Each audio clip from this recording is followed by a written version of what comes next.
Jeg hedder Erhard Gram, og jeg er formand for Halldor Gunnløgssons Fond, som for 8. år indbyder til en arkitektkonkurrence for de arkitektstuderende.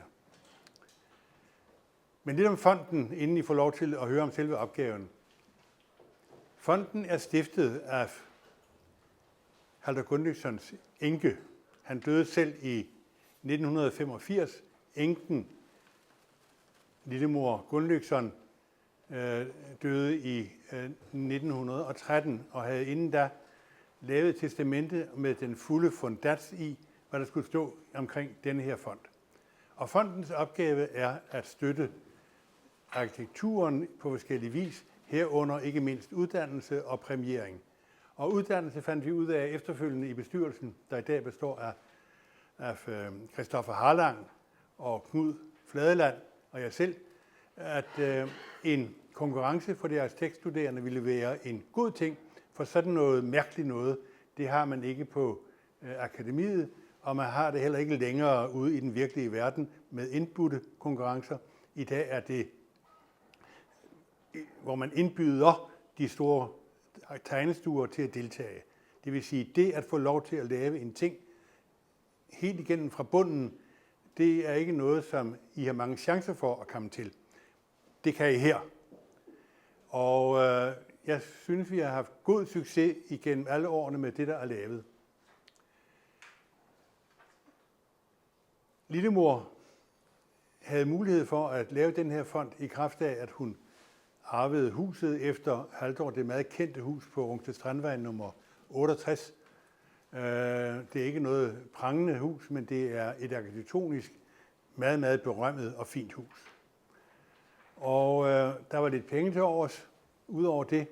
Og de penge fik Lillemor til at vokse, så hun kunne betale Halldors børn ud, da hun endelig skiftede for anden gang. De fik en stor klat hver, og så var der godt og vel et par 20 millioner tilbage til fonden. Og det er dem, vi arbejder med, og det er fra den, at vi i dag giver jer mulighed for at være med og har uddelt præmier fra. Halldor var datidens en af de meget store figurer inden for dansk arkitektur. Det skal jeg ikke røre ved, fordi jeg har ikke noget forstand på det. Alle de andre, også jer, der sidder her, I ved, hvad det drejer sig om, og jeg er kun advokat, eller var det engang. Men jeg tror, Christoffer vil tale lidt om det.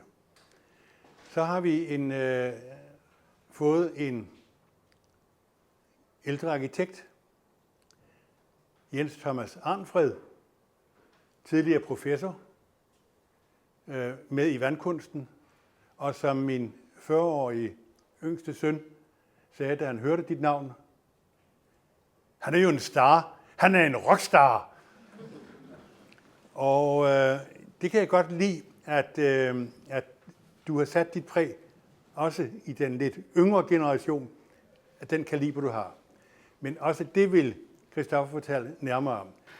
Jeg vil bare gerne sige ultrakort lidt om, hvorfor det er Jens, vi har bedt om at formulere denne konkurrence.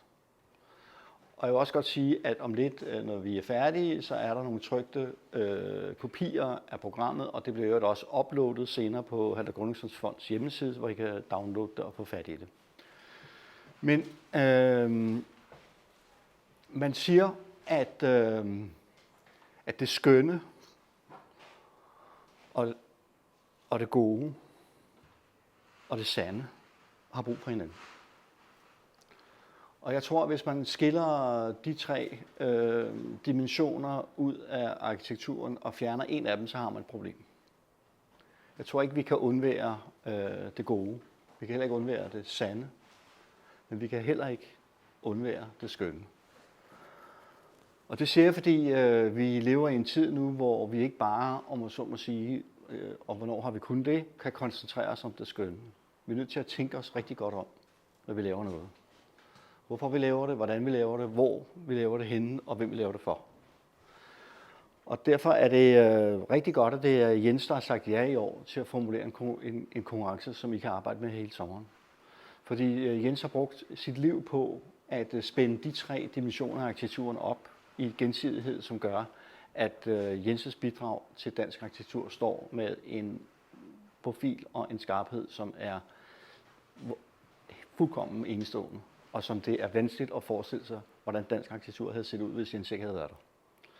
Og det ligger i Jenses bidrag til vandkunsten, men det ligger også i mange andre ting, som Jens har gjort og sagt, i den tjeneste, Jens ligesom har taget på sig på arkitekturens vegne.